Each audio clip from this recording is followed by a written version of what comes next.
नमस्कार दोस्तों, राधे राधे। स्वागत है आपका हमारे आध्यात्मिक ज्ञान चैनल। नवरात्रि में किसी भी दिन मूर्ति के पीछे छुपा देना ही एक छोटी सी चीज़ 7 पुश्तें बैठे बैठे खाएंगी। माला माल हो जाएगा पूरा घर, घर की तिजोरियां भी भर जाएंगी। जी हाँ दोस्तों, नवरात्रि का बहुत विशेष और पवित्र पावन चल रहा है। लोग माता की आराधना कर रहे हैं, पूजा पाठ कर रहे हैं, व्रत कर रहे हैं, न जाने कितने तरह के जतन कर रहे हैं। लेकिन आज के एक छोटा सा गुप्त उपाय आप लोगों के लिए लेकर आई हूँ। अगर इस रहस्यमय उपाय को आपने नवरात्रि खत्म होने से पहले केवल एक दिन भी कर लिया तो मित्रों, आपके जीवन में कभी भी तंगी नहीं आएगी। माता रानी आपका घर पैसों से भर देंगी।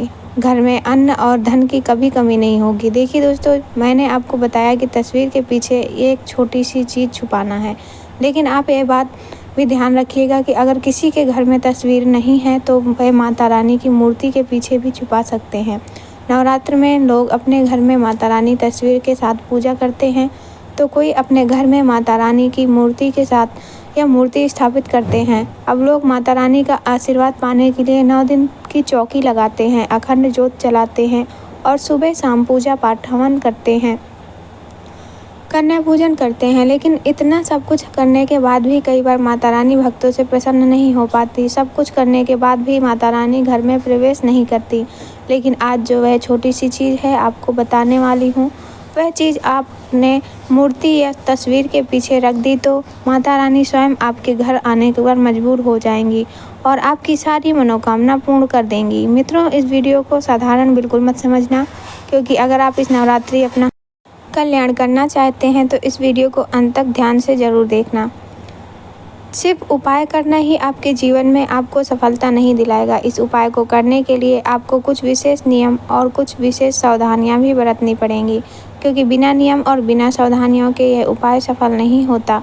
इसलिए मैं आपको ज़्यादा कीमती वक्त नहीं लूँगी। आप इस छोटी सी वीडियो को शुरू करने से पहले इस वीडियो को लाइक कर दीजिए और कमेंट बॉक्स में जय जगदम्बा अवश्य लिख देना। माता रानी की कृपा आपके पूरे परिवार और घर पर बनी रहेगी।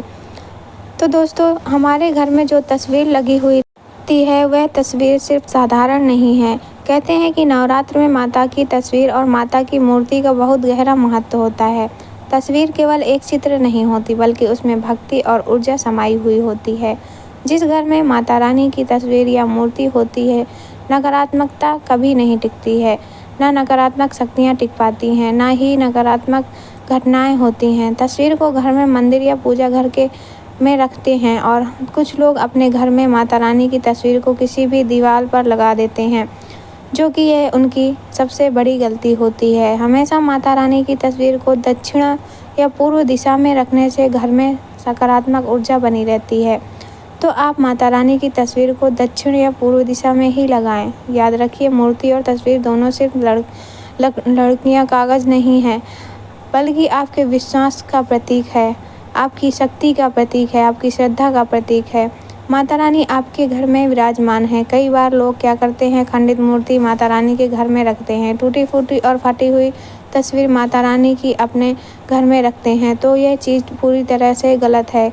इससे स्पष्ट होता है कि आप माता रानी का सम्मान नहीं बल्कि अपमान कर रहे हैं।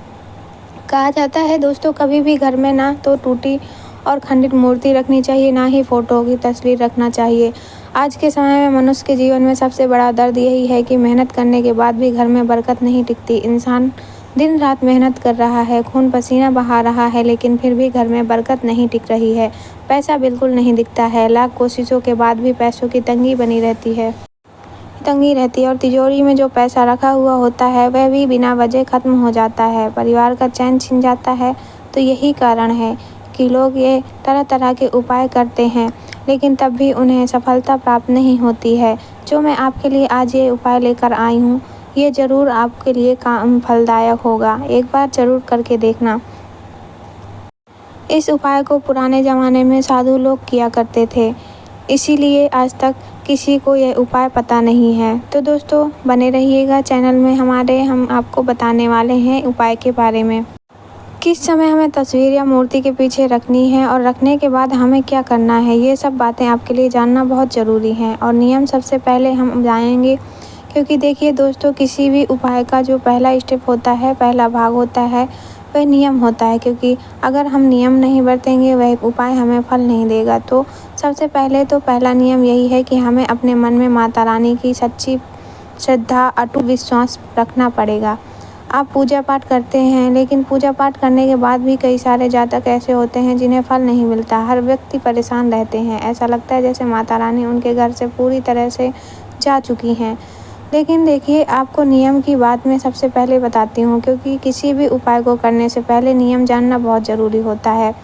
क्या करना है कि नवरात्रि का चाहे कैसा भी दिन हो, कोई सा भी दिन, आपको सबसे पहले स्नान करके एकदम स्वच्छ वस्त्र पहनने हैं। आपको ध्यान रखना है कि शरीर तो धो लोगे, लेकिन मन को कैसे धोओगे। अगर आपका मन पवित्र होगा, आपका हृदय पवित्र होगा तो भी अच्छा होगा। तो सबसे पहले माता रानी की तस्वीर या माता रानी की मूर्ति को गंगा जल से हल्का सा छिड़क कर पवित्र कर लें, क्योंकि किसी भी उपाय को आपको पवित्रता का ध्यान विशेष रखना चाहिए। चाहे कोई उपाय हो, चाहे कोई पूजा पाठ हो, लेकिन अगर उसमें पवित्रता नहीं रहेगी तो वह चीज़ हमें कभी भी फल नहीं देगी। और आपको मैं बता देती हूँ कि इसे माता की तस्वीर के पीछे आपको ऐसे छुपाना है कि किसी को भी नज़र ना पड़े, और छुपाने के बाद किसी को बताना भी नहीं है। जो चीज़ मैं आपको वीडियो में बताऊँगी, तो दोस्तों मैं आपको बता देती हूँ कि वह छोटी सी चीज़ क्या है, क्योंकि अगर आप उसे जान लेंगे तो उसके बाद आपको इसके नियम और सावधानियाँ आसानी से समझ आ जाएंगे।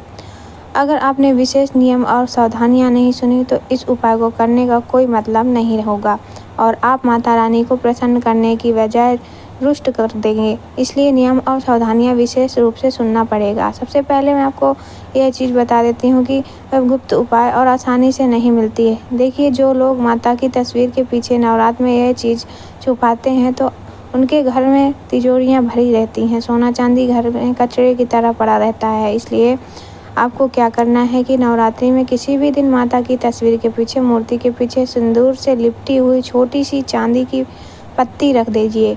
यानी कि आपको क्या करना है कि आपको बाज़ार से या फिर अपने घर में ही एक छोटी सी चांदी की पट्टी लाकर रखना है। पट्टी चाहे 1 ग्राम की हो, चाहे आधे ग्राम की हो, या चाहे उस पर सिर्फ चांदी का पानी चढ़ा हुआ हो, वह लेकर आनी है। और अब उस पर चारों तरफ आपको सिंदूर लगा देना है। सिंदूर माता रानी को बहुत प्रसन्न है। इस बात का ध्यान रखें कि ये किसी को दिखाई न दे। ध्यान रखिएगा दोस्तों कि जब आप उस चांदी की पट्टी को लेकर आएँ, उसके ऊपर सिंदूर लगाएं, और जब लगाकर माता रानी के पीछे रखें तो यह चीज़ किसी को दिखाई नहीं देनी चाहिए, क्योंकि यह पूरी तरह गुप्त है। इसे गुप्त रखना चाहिए, क्योंकि अगर यह उपाय पूरी गुप्त तरीके से किया जाएगा तभी इसका फल मिलेगा। अगर आपने यह उपाय अपने रिश्तेदारों को बता दिया, अपने किसी परिचित को बता दिया, तो फिर इसका फल नहीं मिलता। आप भूल जाना कि माता रानी आपसे प्रसन्न होंगी, आपके घर में आएंगी। इसलिए इस उपाय को गुप्त रखना है, क्योंकि ये एक पवित्र चीज़ है, माता रानी को आकर्षित करता है और आपके घर की आर्थिक स्थिति को मजबूत करता है। हमारे शास्त्रों में बताया गया है कि चाहे लक्ष्मी हो, चाहे माता दुर्गा हो, चाहे माता पार्वती हो, उन्हें सिंदूर बहुत प्रसन्न है। और सुहागिन महिलाएं भी अपनी मांग में सिंदूर भरती हैं, तो इसलिए सिंदूर को बहुत पवित्र माना गया है। सिंदूर का प्रयोग बड़े बड़े मंगल कार्य में सबसे पहले होता है। जैसे जब किसी का विवाह होता है तो उसके मांग में भी सिंदूर भरा जाता है। कोई पूजा पाठ होती है तो भगवान को सबसे पहले सिंदूर अर्पित किया जाता है। तो ध्यान रखिए कि ये उपाय जो है बहुत गुप्त तरीके से आपको करना है। अब इतना आपको ज़रूर ध्यान रखना है कि जब आप यह गुप्त उपाय करते हैं तो माँ दुर्गा न केवल आपके धन दौलत की रक्षा करती हैं, बल्कि आपके परिवार के बीच प्यार और एकता भी बनाए रखती हैं। रोग दूर करती हैं। धीरे धीरे आप देखेंगे कि घर में बरकत टिकने लगी है, घर में पैसा आने लगा है, घर में दिन दोगुने और रात चौगुनी तरक्की होने लगी है, खर्चे कम होने लगे हैं, और आप यह भी देखेंगे कि तिजोरी कभी खाली नहीं होगी। माता रानी की कृपा आप पर बनी रहेगी। आप सच्ची विश्वास और सच्ची आस्था से इस उपाय को करें। अब हम जानते हैं सिंदूर का क्या महत्व है माता रानी के संबंध में। माता दुर्गा की सबसे प्रिय वस्तु है और यह शक्ति और सौभाग्य का भी प्रतीक माना जाता है, और चांदी शीतलता और लक्ष्मी की धातु मानी जाती है। तो जब चांदी और सिंदूर एक साथ माता की तस्वीर से संबंध होगा, उसे तस्वीर के पीछे रखते हैं, तो यह एक ऊर्जा चक्र बनता है, और ऐसा ऊर्जा चक्र बनता है जो आपके घर में सकारात्मक चीज़ें लेकर आता है। ये ऊर्जा घर में बरकत खींचती है, तिजोरी को खाली नहीं होने देती और परिवार में एकता बनाए रखती है। तो यानी कि यह उपाय सिर्फ पैसा नहीं लाता, बल्कि माता रानी का आशीर्वाद पूरे परिवार में सुरक्षा और समृद्धि भी देता है। तो दोस्तों, ये थी हमारी आज की वीडियो। अगर अच्छी लगी हो जानकारी तो वीडियो को लाइक, चैनल को सब्सक्राइब करना ना भूलें। धन्यवाद। राधे राधे।